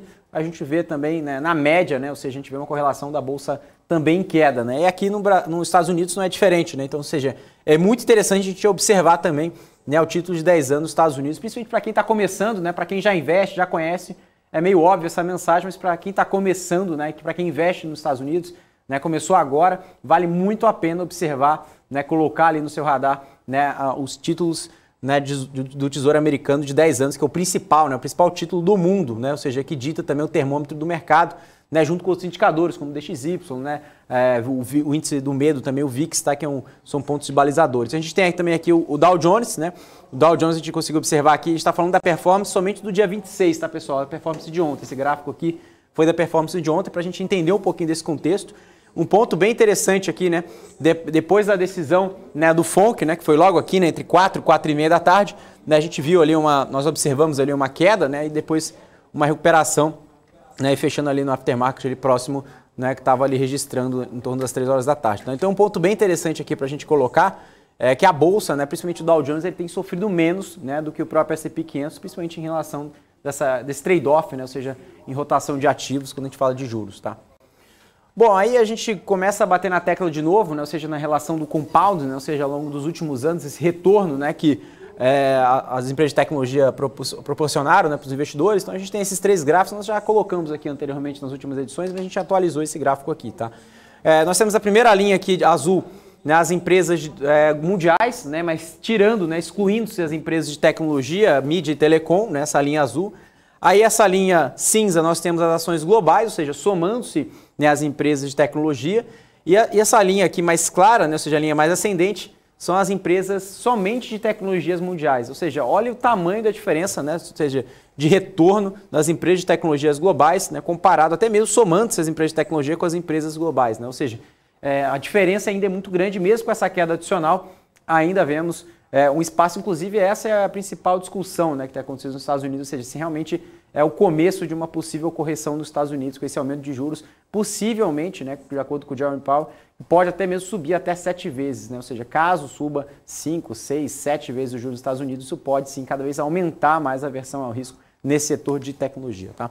Aí é um ponto interessante, inclusive, Marcos Saravalli falou no pre-market, né, que é desse gráfico aqui em relação ao índice chinês, né? A gente tem um ponto aí que a gente está entrando numa recessão técnica, ou seja, uma queda de 20%, né, quando a gente pega aqui esse gráfico de Xangai, né, ou seja, a gente consegue observar que tem o primeiro bear market, né, desde 2018, né, ou seja, o primeiro bear market foi ali em 2018, chegou a cair 34%, né, em torno de 32%, 34%, e agora estamos observando uma queda, né, desde 2021, a queda do índice chinês em torno de 20%, tá? Ou seja, isso traz uma preocupação muito grande. A própria China mudou o seu discurso, ou seja, vai estimular a economia, vai mudar um pouco o tom em relação a isso, ou seja, vai flexibilizar mais, vai cortar juros, já está cortando juros, ao contrário do mundo inteiro, para estimular, né, a economia como um todo, e a gente consegue observar esses efeitos já na economia, né, não só a economia real, mas também nos próprios índices, né, isso não é novidade. Bom, olha que interessante esse gráfico, pessoal. Eu estava comentando sobre metaverso, né, com a Paula logo de manhã, né, no BMC News, e eu comentei que eu ia falar um pouco disso, né, ou seja, que eu ia falar um pouco dessas transformações, né, ou seja, tanto na parte da economia real, né, ou seja, na parte de investimentos. E o metaverso era um ponto que ninguém falava, né, no segundo trimestre de 2020. Né, começou a ser discutido ali, né, a partir do terceiro, quarto trimestre, mas ainda não muito difundido entre os investidores. E esse gráfico ele retrata, né, as menções da palavra metaverso dentro, né, dos earnings calls, ou seja, dentro das teleconferências das companhias americanas. Ou seja, a gente está observando agora o quarto trimestre, né, as companhias, né, falando em suas transmissões, né, ou seja, sobre os resultados das suas respectivas companhias, e entre alguns assuntos, né, entra a palavra metaverso. Né? Então olha que interessante, né, somente 4 menções ali no terceiro trimestre de 2020, foi aumentando, chegou ali no primeiro trimestre de 2021 com 37 menções, ou seja, 37 empresas, né, comentando sobre o metaverso. Aí observamos aqui, segundo trimestre, 100 menções, né, nos earning calls, e agora no terceiro trimestre, 449, ou seja, uma disparada muito forte, inclusive diversas empresas já adentraram, né, desse universo de metaverso, e isso deve ser um tom uma palavra, né, cada vez mais usada e adotada até em relação à postura, né, de investimento das principais companhias. Inclusive Bill Gates, né, disse até, fez um tom de provocação, né, dizendo que as reuniões, né, futuras serão realizadas no metaverso. Será? Não sei, vamos ver, né, a gente tem que acompanhar. Bom, acho que esse gráfico aqui eu gosto bastante, né, em relação aqui, esse gráfico, mais uma vez, né, esse gráfico aqui do JP Morgan, né, que retrata a relação, né, do desconto, né, das small caps americanas, né, em relação ao seu valuation, quando a gente pega aqui em relação ao preço-lucro, né. A gente vê ali, está nos últimos 20 anos, né, ou seja, em queda, né, ou seja, a gente pegar aqui o menor indicador nos últimos 20 anos em relação ao preço-lucro, né, melhor dizendo dessa forma. A gente está falando aqui que está até abaixo do primeiro desvio padrão, né? Ou seja, a gente consegue observar que está num nível de 13,3 vezes. Né? No último nível que a gente observou assim, foi lá em 2002, tá? Que chegou a bater 14,2. Quando você fala small cap, né? Qual que é? Praticamente as empresas, né, do índice Russell 2000, né? Ou seja, as empresas small cap americanas. Inclusive, para quem investiu, né, no ano passado para cá, observou que quem investiu no mercado americano ganhou dinheiro. Não foi dessa forma, somente quem investiu em empresas de tecnologia praticamente. Né? Você pegar o índice de small cap nos Estados Unidos, não se valorizou, né, da mesma forma, até o contrário, né? Ou seja, desvalorizou nos Estados Unidos. Então é um ponto a adicionar nesse ponto, né? Ou seja, a gente consegue observar que tem esse possível descasamento, inclusive até mesmo no valuation, né? Ou seja, a gente consegue observar que a média está girando em torno de 20 vezes, né? Quando a gente pega aqui em relação desde 96 até o ano de 2020, nos últimos mais de 20 anos, né, em relação a esse gráfico. Tá? Bom, aí a gente começa já a trazer um tom de preocupação aqui, né, ao tom do Fed, né, em aumento de juros, né? Ou seja, a gente tem aqui nós temos aqui as 3 linhas que traz uma perspectiva, né, de aumento de juros e o mercado já começa a discutir 50 basis points, né, ou seja, em março, né? Isso está na mesa, né? Ou seja, né, still on the table, ou seja, isso já está sendo discutido, isso está sendo falado, não está sendo descartado. Ano passado estava sendo totalmente descartado, 50 basis points. Agora o mercado já está colocando isso na conta porque o Fed passou uma leitura muito clara que é incerto a quantidade de vezes que vai subir os juros, a quantidade, né, em relação ao tempo, né, que vai ser retirado, né, os estímulos na pandemia e antes da pandemia. Então, esses 3 principais pontos que o mercado enxerga e está em dúvida em relação a isso e já começa a colocar perspectivas na mesa em relação ao aumento de juros. Tá? Então, temos aqui, né, três aumentos de juros, né, que o mercado espera, né, ou seja, a gente consegue observar que janeiro foi zero, praticamente foi zero, né, não subiu mesmo, né, então estava no consenso. A gente consegue ver aqui em março já 50 basis points, né, nessa primeira linha. Aí nós temos maio, né, também próximo de 25, mas já chegando ali ao nível de 50 basis points, ou seja, a expectativa com o mercado. E junho ainda está no patamar de 25 basis points, tá, mas ainda está no... Lembrando que esses 3 vértices, né, ou seja, de em relação, quando a gente pega de expectativa, né, para esse ano, né, tanto março, maio e junho, traz uma linha ascendente, ou seja, a preocupação aumenta. Né.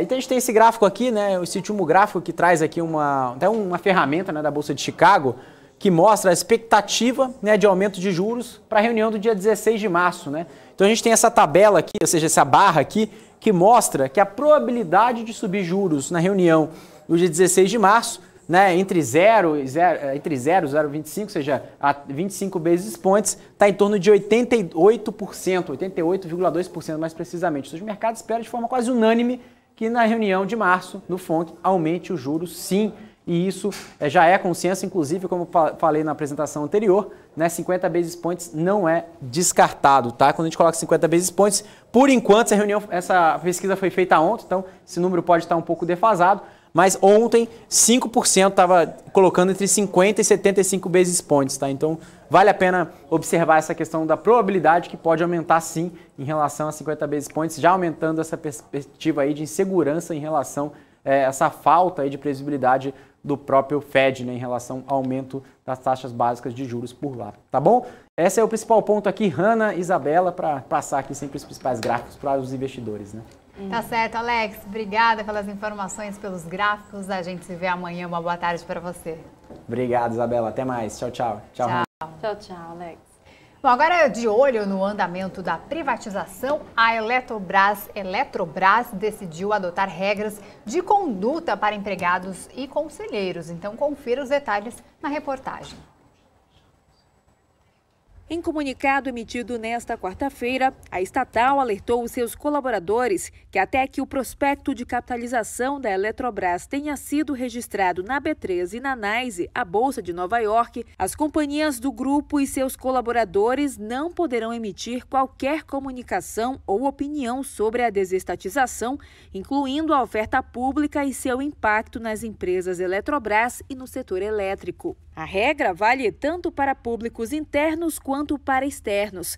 Os membros das diretorias executivas e dos conselhos de administração das empresas Eletrobras receberam um memorando onde essas regras foram detalhadas. O mesmo aconteceu com os empregados envolvidos diretamente no processo de capitalização. A medida visa garantir o sucesso da operação prevista para o mês de abril, mas que ainda depende da autorização do Tribunal de Contas da União.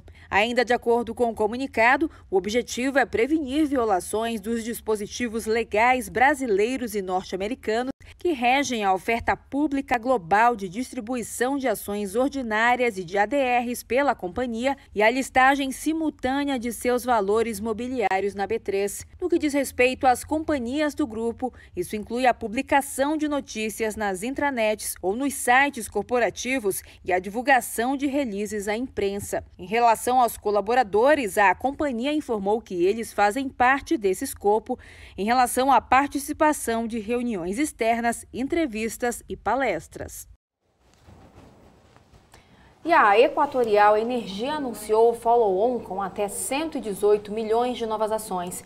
Inicialmente serão ofertadas 87,7 milhões de ações ordinárias. A quantidade de ações inicialmente, né, poderá ser acrescida em até 35% do total, ou seja, em até 30,695 milhões de ações ordinárias.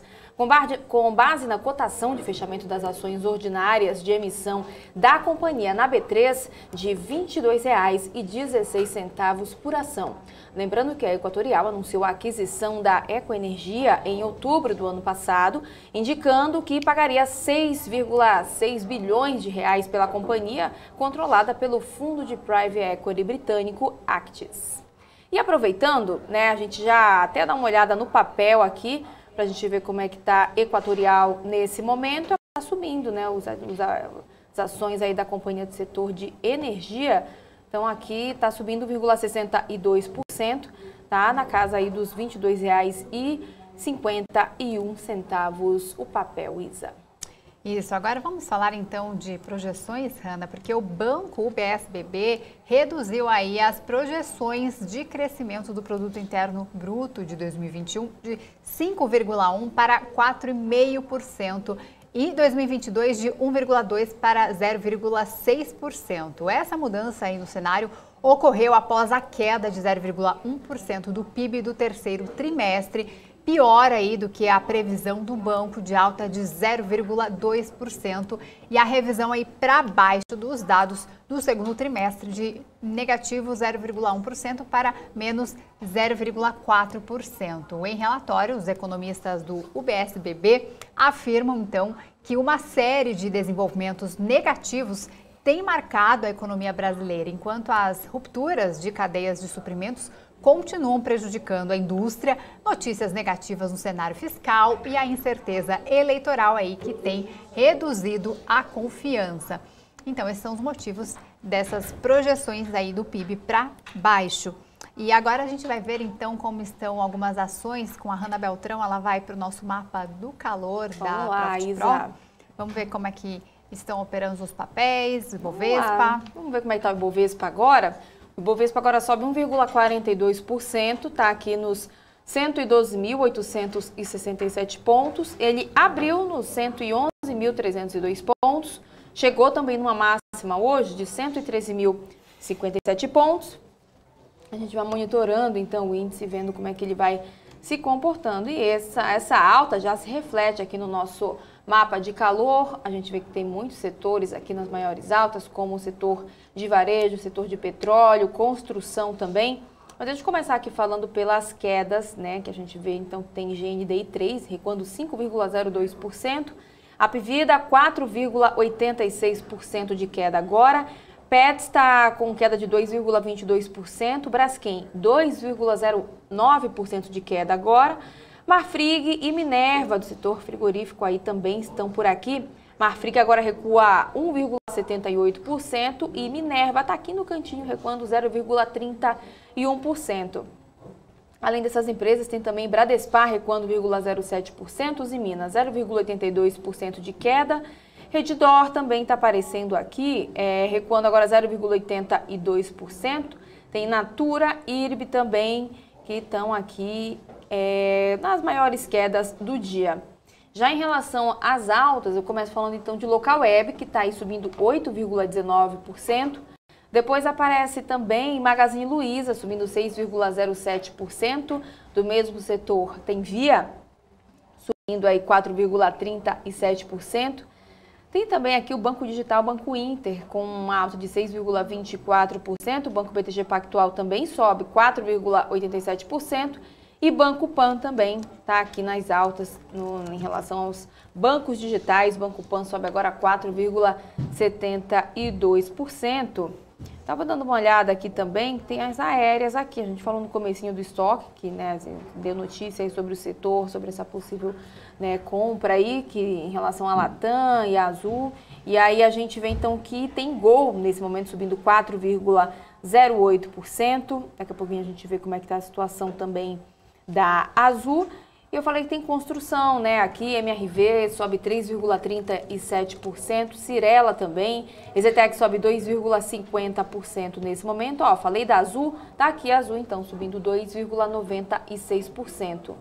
Já em relação às empresas, né, setor de siderurgia e mineração, tem também aqui, deixa eu até separar pelo setor, que a movimentação tá grande aqui, aí fica difícil da gente conseguir olhar. Então, a gente já separa aqui, então, setor de siderurgia e mineração, porque tem GGBR4 subindo 0,82%, Gerdau também, outro ticker é igual 4, 0,69% de alta, CSN sobe 0,42%, e Vale também, assim como o Ferbasa, estão aqui nas altas. Já entre as quedas tem Bradespar, que eu falei agora há pouco, e Minas encostando aí em 1%, né? E a Aura Minerals também, que recua agora redondo 2% de queda nesse momento. E aí, em relação às empresas do setor de petróleo, temos aí RRP3, né? A 3R Petróleo, que também está aí entre as maiores altas. Vamos olhar então aqui pelo setor, a gente começa então vendo RRP3, que é agora que sobe 2,88%, Vibra Energia 4,71% de alta, Enalta 3,19% de ganhos também, Petri 3, Petri 4 e PetroRio também estão por aqui, Petri 3 e Petri 4 com ganhos acima aí de 1%, Isa. Bom, e o BMC Stock vai chegando ao fim. Eu já começo me despedindo da minha companheira de bancada, Hanna Beltrão, que volta mais tarde no BMC Business. É isso, Hanna? É isso aí, Isa. Volto mais tarde para a gente conversar com mais uma empresa. Hoje a gente recebe Pague Menos por aqui, hein? Então, espero todo mundo. Mandem perguntas lá no nosso chat que a gente repassa para o nosso convidado de hoje. Então, por hoje é só. Amanhã a gente volta. Amanhã é dia de sextar aqui no BMC Stock. Então, a gente se encontra amanhã, Isa.